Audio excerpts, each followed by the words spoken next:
Sejak zaman dahulu, kitab suci telah mengungkapkan bahwa ada struktur yang terorganisasi dan strategis dalam kekuatan rohani jahat. Rasul Paulus, dalam suratnya kepada jemaat di Efesus, menyingkapkan hierarki jahat yang beroperasi di balik layar sejarah umat manusia. Dalam Efesus pasal 6 ayat 12 tertulis, "Karena perjuangan kita bukanlah melawan darah dan daging, tetapi melawan pemerintah-pemerintah, melawan penguasa-penguasa, melawan penghulu-penghulu dunia yang gelap ini, melawan roh-roh jahat di udara." Pernyataan ini tidak bersifat simbolis melainkan harfiah.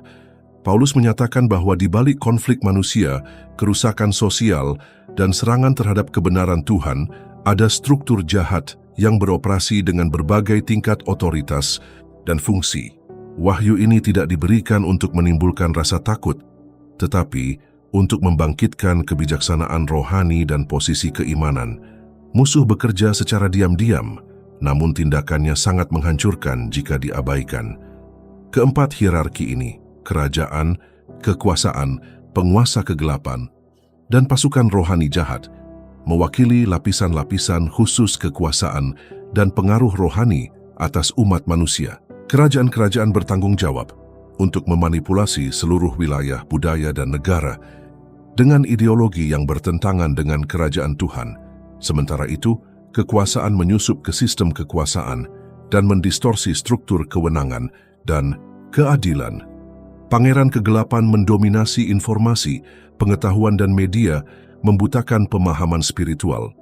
Dan pasukan rohani jahat itu bagaikan tentara tak kasat mata yang bertindak langsung terhadap manusia, mendatangkan siksaan, penyakit, kecanduan, dan kebingungan. Dalam beberapa hari terakhir, hierarki ini telah mengintensifkan serangannya. Tidak hanya terhadap dunia, tetapi terutama terhadap gereja. Ayat Alkitab ini menyingkapkan operasi jahat ini berdasarkan kitab suci dan memperlihatkan bagaimana gereja Kristus dapat memposisikan dirinya untuk melawan dengan otoritas. Kerajaan adalah roh-roh jahat tingkat tinggi yang berkuasa atas wilayah geografis dan budaya. Mereka tidak hanya mendominasi wilayah secara fisik, tetapi juga memengaruhi ideologi, tradisi, dan sistem kepercayaan. Tindakannya mendalam dan struktural, membentuk cara seluruh masyarakat berpikir, berperilaku, dan menanggapi kebenaran Tuhan. Mereka adalah agen disinformasi spiritual yang tersamar dalam akar budaya dan sejarah masyarakat. Contoh paling jelas dari tindakan ini ditemukan dalam Daniel 10:13, di mana kitab suci menyingkapkan sebuah peperangan rohani yang terjadi di balik layar dalam kerajaan Persia. Tetapi raja kerajaan Persia berdiri 21 hari lamanya menentang aku. Tetapi lihatlah, Mikael, salah seorang dari pemimpin-pemimpin terkemuka, datang menolong aku. Dan aku tinggal di sana bersama-sama dengan raja-raja orang Persia. Pangeran Persia ini bukan manusia, tetapi entitas spiritual jahat yang berkuasa atas wilayah tersebut dan secara langsung menentang campur tangan ilahi. Ayat ini menunjukkan bahwa pemerintah-pemerintah bukan sekadar metafora, tetapi makhluk nyata yang memiliki wewenang atas area-area tertentu di bumi. Mereka bertindak pada tingkat geopolitik, memengaruhi keputusan pemerintah, memicu peperangan, perpecahan etnis, penganiayaan agama, dan sistem yang menindas. Tujuannya adalah untuk menjaga seluruh bangsa tetap tertawan dalam kegelapan rohani, mencegah perluasan kerajaan Tuhan. Kehadiran kerajaan-kerajaan ini menjelaskan mengapa beberapa bangsa dengan keras menentang pemberitaan Injil. Ada penghalang yang tak kasat mata, suatu perlawanan rohani yang terwujud melalui hukum-hukum anti-Kristen, penganiayaan terhadap misionaris, dan penolakan terhadap kitab suci. Ini adalah peperangan untuk wilayah-wilayah rohani, dan gereja perlu memahami hal ini agar dapat berdoa dengan pemahaman dan otoritas. Seringkali penindasan yang disebabkan oleh kerajaan-kerajaan ini terwujud melalui budaya lokal. Irama musik, festival, agama tradisional, dan bahkan perilaku kolektif dapat berada di bawah kendali entitas ini. Mereka membentuk nilai-nilai yang bertentangan langsung dengan kekudusan, kemurnian, dan keadilan Tuhan. Dan semua ini diwariskan dari generasi ke generasi seolah-olah hal ini adalah hal yang biasa atau bagian dari identitas suatu bangsa. Alkitab memperingatkan bahwa perang melawan makhluk-makhluk rohani ini memerlukan persenjataan rohani. Dalam Efesus 6:13 tertulis, "Karena itu ambillah seluruh perlengkapan senjata Allah, supaya kamu dapat mengadakan perlawanan di hari yang jahat itu dan tetap berdiri. Sesudah kamu menyelesaikan segala sesuatu." Perlawanan terhadap pemerintah-pemerintah tidak dilakukan dengan aktivisme atau kekuatan manusia, tetapi dengan kebijaksanaan rohani, perantaraan, dan kekudusan. Senjata Allah sangat penting dalam perjuangan ini. Ada tempat-tempat di dunia di mana Injil berkembang pesat dan di tempat lain segala sesuatunya tampak stagnan. Meskipun ada berbagai upaya, hal ini biasanya dikaitkan dengan tindakan kerajaan. Mereka berdiri bagaikan tembok tak kasat mata yang membuat panen rohani menjadi sulit. Tetapi ketika ada puasa, doa yang strategis dan kehidupan yang kudus, benteng-benteng ini mulai runtuh. Gereja perlu menempatkan dirinya sebagai penjaga rohani atas wilayah-wilayah di mana ia didirikan. Para pendeta, pemimpin, dan pendoa syafaat mesti berseru memohon kebijaksanaan untuk mengidentifikasi kerajaan mana yang berkuasa atas kota atau negara mereka. Hanya dengan cara inilah akan mungkin untuk menghadapi, melawan, dan membebaskan manusia dari kuk rohani yang memenjarakan mereka. Ketika Yesus menghadapi roh-roh jahat yang menguasai suatu wilayah, seperti roh yang menyiksa orang gerasa, ia tidak hanya membebaskan satu orang, ia membebaskan seluruh wilayah dari penindasan. Setelah pembebasan itu, berita itu menyebar ke seluruh Dekapolis. Ini menunjukkan bahwa setiap pembebasan pribadi juga merupakan pukulan terhadap kerajaan setempat. Wahyu tentang kerajaan-kerajaan bukan untuk menimbulkan rasa takut, tetapi persiapan. Tuhan telah mengalahkan semua entitas ini di kayu salib. Dalam Kolose 2:15 tertulis, Ia telah melucuti pemerintah-pemerintah dan penguasa-penguasa dan menjadikan mereka tontonan umum dalam kemenangannya atas mereka. Gereja dipanggil untuk mewujudkan kemenangan ini dengan melawan pemerintah-pemerintah dengan keberanian, otoritas rohani, dan kesetiaan pada kebenaran Injil. Kekuatan adalah entitas spiritual jahat yang beroperasi dalam lingkup kekuasaan dan struktur. Mereka bertindak melalui pemerintahan, lembaga, undang-undang, pengadilan, dewan, dan setiap bentuk otoritas yang ditetapkan di antara manusia. Fungsinya adalah merusak keadilan, melembagakan dosa, dan mengubah pemberontakan terhadap Tuhan menjadi norma sosial. Sementara kerajaan mendominasi wilayah, kekuasaan mengendalikan sistem yang mengatur wilayah tersebut. Kekuatan ini bertindak dengan legalitas spiritual, di mana ada dosa, penyembahan berhala, dan penolakan kebenaran. Mereka menemukan celah untuk membangun kekuasaan. Bukanlah suatu kebetulan bila undang-undang disahkan untuk melegalkan aborsi, menormalkan imoralitas, atau membungkam pemberitaan firman. Di balik keputusan ini, ada kekuatan tak terlihat yang bekerja untuk menjauhkan masyarakat dari Tuhan dan membuka jalan bagi kekuasaan antikristus. Tindakan entitas ini bersifat strategis. Mereka menyusup ke struktur kekuasaan untuk memengaruhi mereka yang membuat keputusan atas nama bangsa.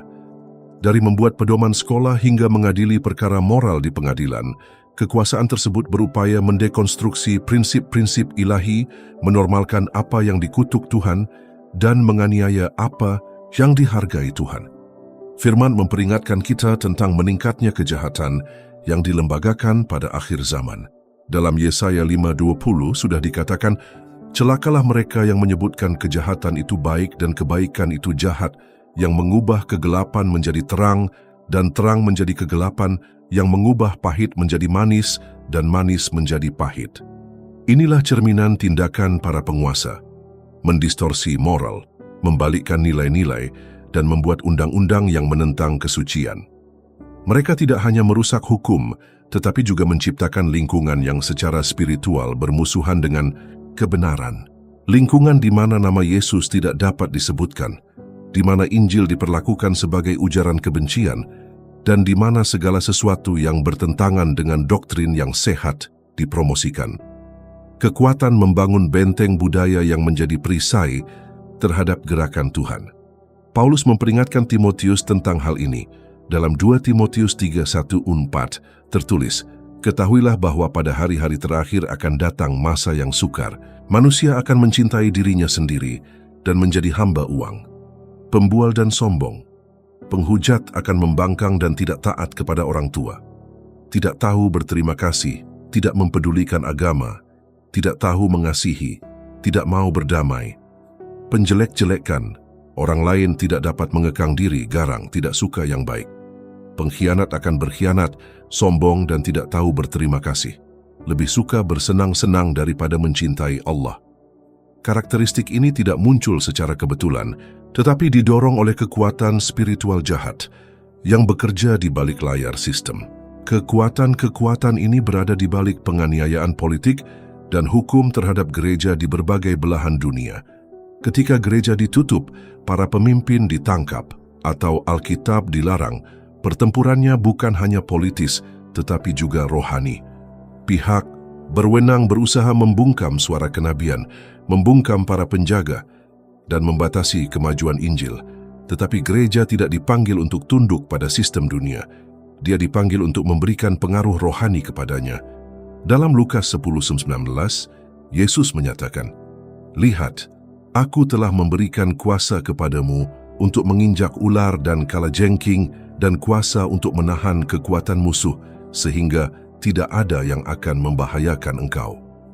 Kewenangan ini juga berlaku bagi semua penguasa selama gereja berpakaian kekudusan dan kebijaksanaan.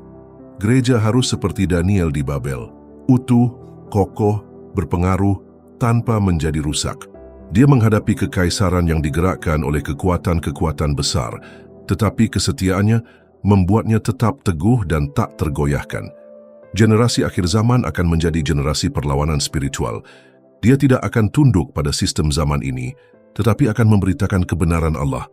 Bahkan di tengah penganiayaan, kemenangan atas kekuasaan tidak dicapai melalui aktivisme politik, tetapi melalui doa, puasa, kekudusan, dan perantaraan strategis.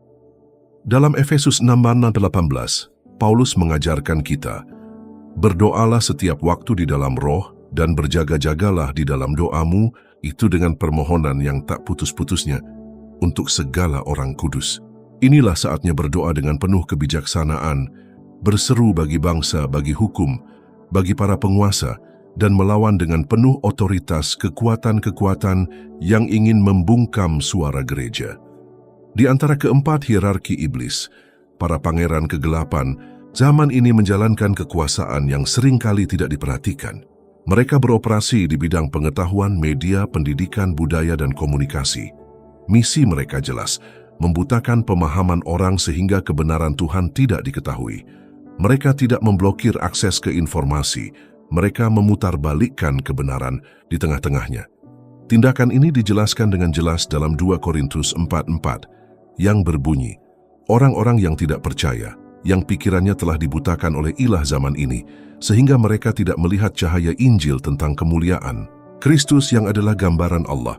Allah zaman ini mengacu kepada setan yang bekerja melalui para pangeran ini untuk menghalangi orang-orang melihat terang Injil. Ini bukan sekadar misinformasi, ini adalah kebutaan rohani yang disengaja. Tindakan para pangeran ini terutama gencar diberitakan di media massa. Serial, film, musik, jejaring sosial, dan platform digital telah menjadi medan perang mental. Doktrin-doktrin yang licik, normalisasi dosa, ejekan terhadap iman, dan pemuliaan diri adalah benih-benih yang ditabur setiap hari untuk menjauhkan manusia dari Tuhan. Pikiran manusia telah menjadi medan perang baru. Pendidikan juga merupakan target langsung. Doktrin anti-Kristen diajarkan sejak tahun-tahun sekolah paling awal. Konsep gender, relativisme moral, dekonstruksi keluarga, dan penolakan penciptaan diperlakukan sebagai ilmu pengetahuan, sementara kebenaran Alkitab dianggap sebagai mitos. Tujuannya adalah untuk membentuk generasi yang tumbuh tanpa rasa hormat kepada Tuhan. Para pangeran ini adalah ahli dalam penipuan. Mereka mempromosikan agama palsu, filsafat manusia, gerakan ideologis, dan bahkan versi Injil yang dipalsukan. Seperti yang tertulis dalam 1 Timotius 1:1. Tetapi Roh dengan tegas mengatakan bahwa di waktu-waktu kemudian ada orang yang akan murtad lalu mengikuti roh-roh penyesat dan ajaran setan-setan. Manipulasi pikiran bahkan mencakup bidang keagamaan. Banyak pesan yang disebut Kristen dewasa ini sudah terkontaminasi. Pikiran adalah titik masuk menuju hati. Itulah sebabnya para penguasa kegelapan ini berinvestasi besar dalam membentuk pikiran-pikiran yang kelihatannya baik, tetapi mengingkari kuasa Tuhan. Itulah yang Paulus sebut sebagai suatu bentuk kesalehan, namun tanpa transformasi sejati. Dalam 2 Timotius 3:5, ia menulis, "Secara lahiriah mereka menjalankan ibadah mereka, tetapi pada hakikatnya mereka memungkiri kekuatannya. Jauhilah mereka. Mereka menghasilkan agama Kristen kultural yang tidak berbahaya dan dangkal, tanpa salib, tanpa pertobatan, dan tanpa konfrontasi dengan dosa." Manipulasi pengetahuan mengarah pada kesombongan intelektual. Banyak orang dewasa ini yang meremehkan iman karena mereka pikir mereka memiliki kebijaksanaan. Namun dalam 1 Korintus 3:9-11, Paulus menyatakan, "Karena hikmat dunia ini adalah kebodohan bagi Allah. Sebab ada tertulis, Ia yang menangkap orang berhikmat dalam kelicikannya sendiri." Para pangeran kegelapan menyebarkan hikmat palsu yang menentang wahyu ilahi. Roh-roh ini juga beroperasi di dalam gereja-gereja, mempromosikan ajaran sesat, gangguan, dan doktrin yang berpusat pada manusia. Beribadah tanpa kata-kata, tanpa pertobatan, tanpa konfrontasi. Segala sesuatu dilakukan untuk menyenangkan ego, bukan untuk meninggikan Kristus. Gereja yang tertidur menjadi medan yang ideal bagi para pangeran ini untuk beroperasi dengan bebas. Kebebasan dari pengaruh ini datang melalui pembaruan pikiran. Dalam Roma 12:2, firman Tuhan memerintahkan, "Janganlah kamu menjadi serupa dengan dunia ini, tetapi berubahlah oleh pembaharuan budimu, sehingga kamu dapat membedakan manakah kehendak Allah yang baik, yang berkenan kepadanya, dan yang sempurna." Pikiran yang memakan firman, yang berdoa, yang merenungkan Tuhan, menjadi kebal terhadap tipu daya. Gereja perlu sadar akan perang intelektual dan spiritual ini. Ia harus memangku jabatan kenabiannya, menghadapi kesalahan, memberitakan kebenaran dengan berani, dan memperlengkapi orang-orang kudus dengan kebijaksanaan. Para pangeran kegelapan ingin mengendalikan narasi, tetapi firman Tuhan adalah satu-satunya kebenaran yang memerdekakan Anda. Seperti yang tertulis dalam Yohanes 8:32. "Dan kamu akan mengetahui kebenaran, dan kebenaran itu akan memerdekakan kamu." Pasukan rohani jahat melambangkan pasukan operasional kegelapan. Ada ribuan roh jahat yang bertindak langsung pada kehidupan manusia. Mereka bertugas melaksanakan rencana hierarki yang lebih tinggi, menyerang, menindas, membingungkan, dan mengalihkan orang-orang pilihan Tuhan. Tindakannya bersifat personal, tak terlihat, dan seringkali sembunyi-sembunyi. Itulah mengapa ia sangat berbahaya. Rasul Paulus menyebutkan kategori ini dalam Efesus 6:12, di mana ia berkata, "Karena perjuangan kita bukanlah melawan darah dan daging, tetapi melawan roh-roh jahat di udara." Ungkapan ini menunjuk kepada roh-roh yang beroperasi di wilayah spiritual yang tinggi, tetapi turun untuk menyerang medan emosional, psikologis, fisik, dan bahkan spiritual anak-anak Tuhan. Setan-setan ini bertindak dengan cara yang bersifat pribadi. Mereka menimbulkan gangguan mental, keputusasaan, kebingungan, penyakit yang tidak dapat dijelaskan, krisis emosional, kecanduan, perpecahan keluarga, dinginnya rohani, dan bahkan kemurtadan. Mereka adalah orang-orang yang menembakkan anak panah api dari si jahat yang disebutkan oleh Paulus. Mereka ahli dalam menemukan celah, luka terbuka, dosa yang belum diakui, trauma, ketakutan, dan masuk melalui semua itu untuk menimbulkan bahaya. Dalam Efesus 6:16 kita membaca, "Dalam segala keadaan pergunakanlah perisai iman, sebab dengan perisai itu kamu akan dapat memadamkan semua panah api dari si jahat." Pertahanan terhadap host ini aktif dan terjadi setiap hari. Iman sejati yang dipupuk oleh firman, doa, dan persekutuan dengan Tuhan adalah perisai yang mencegah serangan-serangan ini mencapai hati orang Kristen. Tuan rumah ini bertanggung jawab atas salah satu kejahatan terbesar zaman sekarang, dinginnya rohani. Dalam Matius 24:12, Yesus memperingatkan, "Dan karena makin bertambahnya kedurhakaan, maka kasih kebanyakan orang akan menjadi dingin. Rasa dingin ini tidak datang dari luar, melainkan dari dalam. Ini adalah tindakan langsung entitas-entitas ini pada jiwa yang meredam keinginan untuk berdoa, berkumpul, dan mencari kehadiran Tuhan. Mereka menguras kekuatan rohani hingga orang yang beriman menjadi apatis. Mereka juga beroperasi secara kuat dalam hubungan. Perpisahan, pertengkaran, gosip, pengkhianatan, perpecahan di antara saudara, semua ini dapat terjadi akibat tindakan tuan rumah ini. Tujuannya jelas, menghancurkan kesatuan tubuh Kristus, melemahkan keluarga dan mengisolasi umat Kristen dari komunitas iman mereka. Isolasi adalah tahap pertama kekalahan. Penindasan rohani terwujud secara intens pada mereka yang akan mengalami sesuatu yang baru bersama Tuhan. Serangan meningkat sebelum pemanggilan, kebangkitan, atau misi tertentu. Entitas-entitas ini mencoba membatalkan rencana Tuhan sebelum hal itu benar-benar terjadi. Namun firman Tuhan menjamin dalam Yesaya 54:11, setiap senjata yang ditempa terhadap engkau tidak akan berhasil, dan setiap orang yang melontarkan tuduhan terhadap engkau dalam pengadilan akan kau buktikan salah. Inilah yang menjadi bagian hamba-hamba Tuhan, dan kebenaran mereka berasal dariku, demikianlah firman Tuhan. Penting untuk dipahami bahwa roh-roh ini memakan lingkungan yang terabaikan secara spiritual. Rumah tanpa doa, hati dengan pintu terbuka bagi dosa, gereja tanpa pengawasan. Semua ini menjadi lahan subur bagi aksi pasukan kejahatan. Oleh karena itu, pengawasan perlu dilakukan secara terus-menerus. Dalam 1 Petrus 5:8, kita membaca, sadarlah dan waspadalah, karena lawanmu si iblis berjalan keliling sama seperti singa yang mengaum-aum dan mencari orang yang dapat ditelannya. Senjata paling ampuh melawan musuh rohani adalah kehidupan yang dipenuhi Roh Kudus. Dalam lingkungan di mana ada pujian sejati, doa syafaat yang sungguh-sungguh, firman yang murni, dan kesatuan, entitas-entitas ini tidak dapat bertahan lama. Dalam Yakobus 4:7, strateginya jelas. Karena itu tunduklah kepada Allah dan lawanlah iblis, maka ia akan lari daripadamu. Anda tidak dapat melawan iblis tanpa terlebih dahulu menyerahkan diri Anda kepada Tuhan. Kekudusan adalah perisai yang kuat. Tak peduli seberapa hebat serangannya, gereja diperlengkapi. Dalam 2 Korintus 10:4 tertulis, karena senjata kami dalam perjuangan bukanlah senjata duniawi, melainkan senjata yang diperlengkapi dengan kuasa Allah, yang sanggup untuk meruntuhkan benteng-benteng. Tentara ini beroperasi dalam benteng-benteng yang tak kasat mata, tetapi kuasa Allah menghancurkan semuanya. Gereja yang berdoa, berpuasa, membedakan dan menguduskan dirinya akan selalu menang. Perang itu nyata, tetapi kemenangan telah disegel di kayu salib. Pada akhir zaman, sasaran utama kekuatan rohani jahat bukanlah dunia melainkan gereja.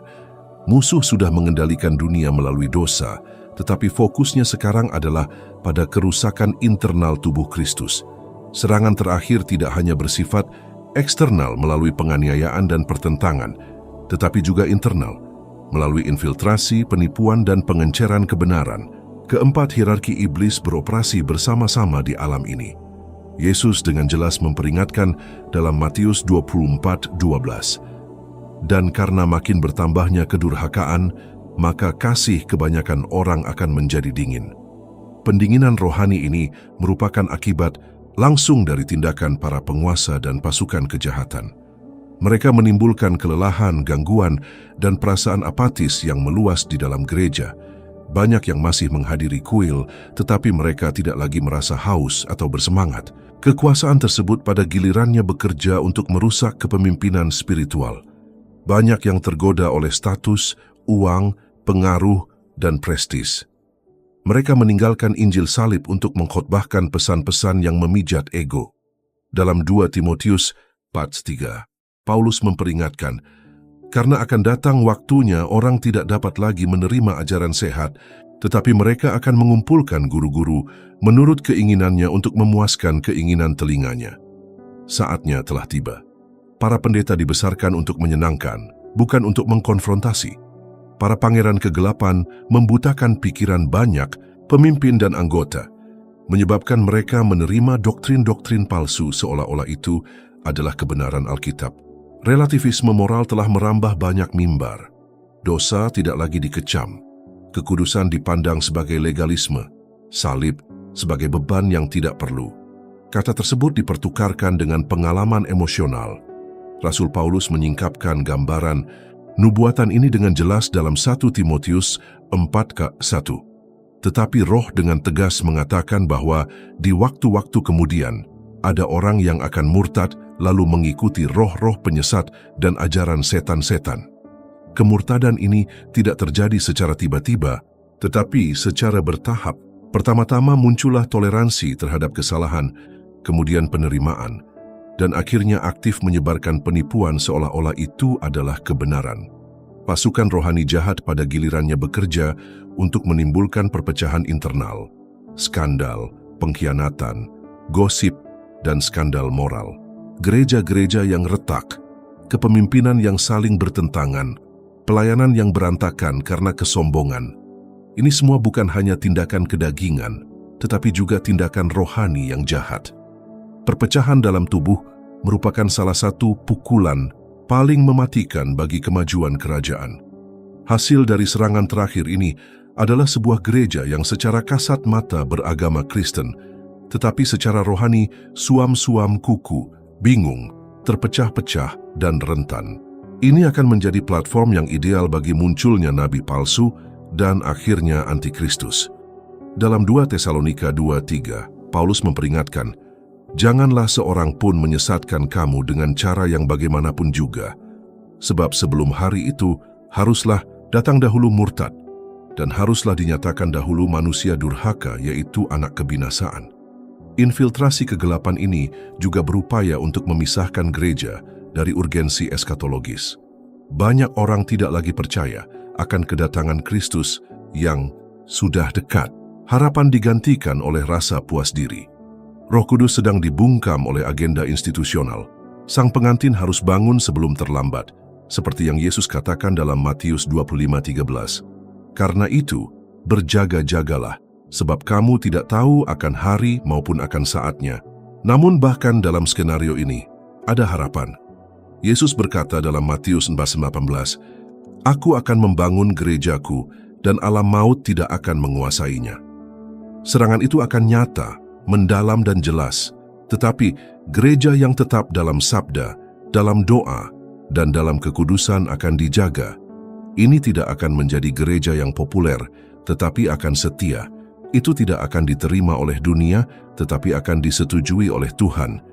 Gereja di akhir zaman harus seperti umat beriman dalam Wahyu 12:11, dan mereka mengalahkan dia oleh darah anak domba dan oleh perkataan kesaksian mereka, karena mereka tidak mengasihi nyawa mereka sampai ke dalam maut.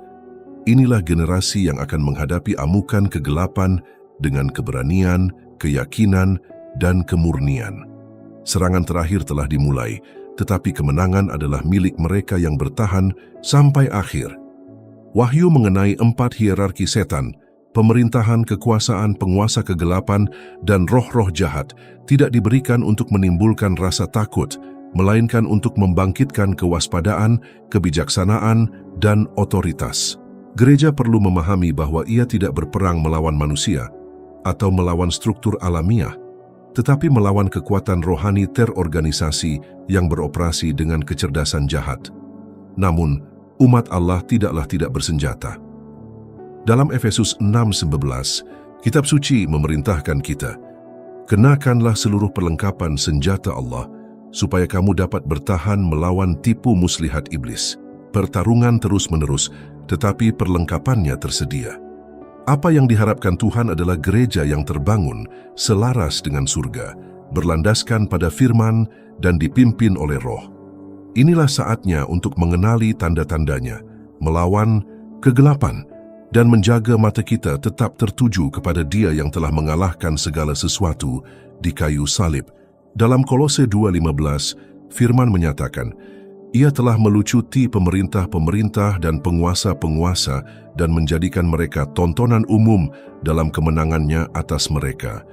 Kristus telah menang dan telah memberikan kita otoritas untuk melanjutkan pekerjaannya sampai akhir. Gereja harus bertanggung jawab untuk tidak terkontaminasi, tidak menegosiasikan kebenaran, tidak tinggal diam dalam menghadapi penipuan. Semoga pesan ini menjadi seruan peringatan dan nafas harapan. Serangan terakhir sedang berlangsung, tetapi kebangkitan umat beriman, orang-orang kudus, dan sisa umat juga sedang berlangsung. Mereka yang tidak menyerah, tidak tumbang, dan tidak mengalah. Seperti yang Tuhan sendiri katakan dalam Wahyu 3:11, "Lihatlah, aku datang segera. Peganglah apa yang kau miliki, supaya jangan seorang pun mengambil mahkotamu."